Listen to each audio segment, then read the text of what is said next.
Okay, so what's my take on the GOAT debate?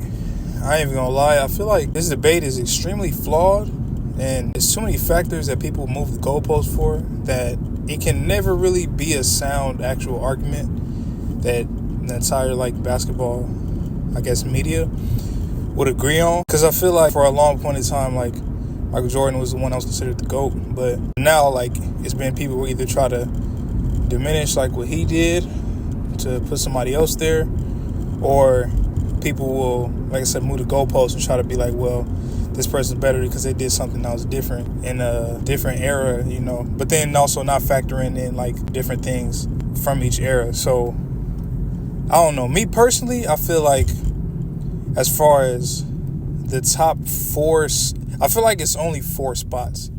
I can't even do a 5 because I actually don't have a 5th person who I feel like should actually be in the GOAT convo. So my top 4, I feel like what it should be Kareem should be considered the GOAT considering his accolades. Then you got MJ at the 2. 3, I have Kobe Bryant. And then 4th spot, I have LeBron. And then LeBron, since he's still playing, also try to factor in that people are still playing.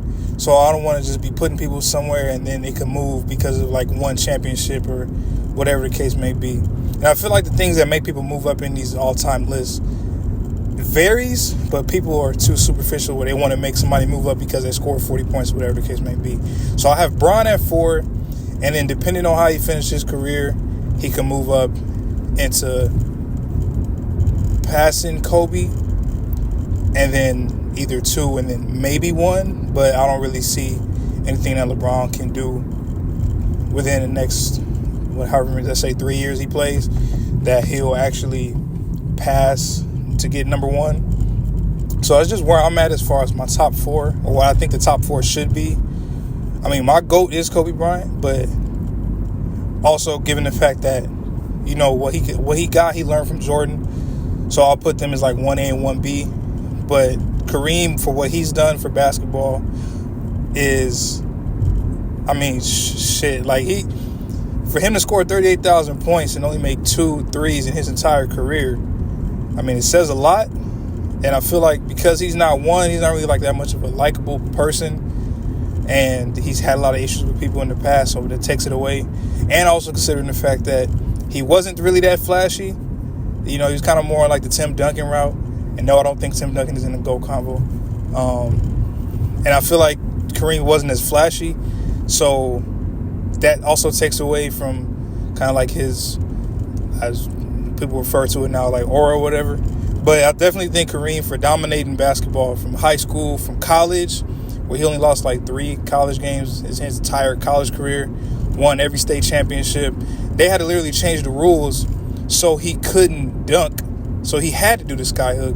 And it's just when you factor all that in, obviously Michael Jordan became a great player, but when he was in college, he wasn't the best player on his team. He still had to, James Worthy was the best player, and he still had to work his way up and whatnot when he was a freshman. And obviously Kobe, it took him a little while before he started becoming the Kobe that we knew. And even then, it had to do with factors because his coach didn't want to play him, but based off of what they actually did is what I'm going off. So that's pretty much where I feel about the top 4. I don't know. I feel like a lot of people want to put other people in that convo, but I feel like looking from a realistic standpoint and trying not to get too caught up, I feel like that is a solid 4. Then when you start talking about who are the top 10 people or whatnot, I feel like there it's a little trickier because I think Steph Curry is definitely a top 10 player.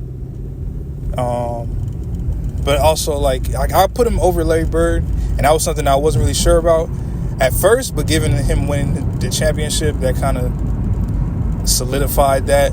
So he deserves that. Another point that people like to pick and choose, which it applies to, is with which people, quote unquote, got carried. People like to say, oh, well, Kobe's rings down, first 3 don't count because he got carried by Shaq. But they don't say the same thing with Magic.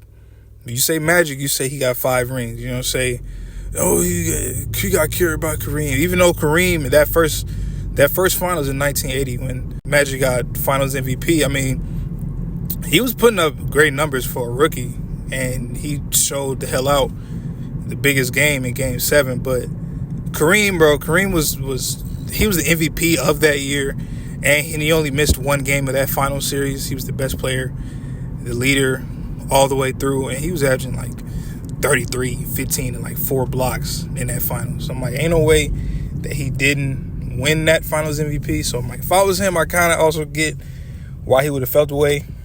But they don't say that same thing about Magic, about, you know, him having Kareem on his team and whatnot, having James Worthy, having other great players. They don't say that about Jordan and Pippen. You know, Jordan, even though Jordan, when he got there, he started winning and didn't lose. But, you know, they definitely didn't say, they don't say, oh, he carried, you know. I'm like, you know, Jordan and Pippen, you know, they won them together, and they couldn't win without each other. So, you know, I just feel like it's unfair. I know that's how the game go, and people got to pick and choose, you know, who applies to what, based on like whatever narratives. But at the same time, from like an objective point of view, it feels like, you know, he might be the only one that has to deal with that. Shaq, even like Shaq, you know, you say he got 4 chips, even though he actually did get carried when he was in Miami. When he was with D Wade, and D Wade averaged 34 and all them crazy numbers in the finals, Shaq actually did get carried. But, you know, they don't say, oh, you know, Shaq got carried. They just say Shaq got 4 rings. So, you know, they kind of do that to Steph too, where they say he got carried by KD, even though he got twice as many rings as KD. But, you know, it's unfair. So I don't really like that narrative, because at the end of the day, it's like you're still penalizing people for achieving the ultimate goal. Like, the ultimate goal is to win, and now you're saying, it doesn't count because whatever. You can't do that.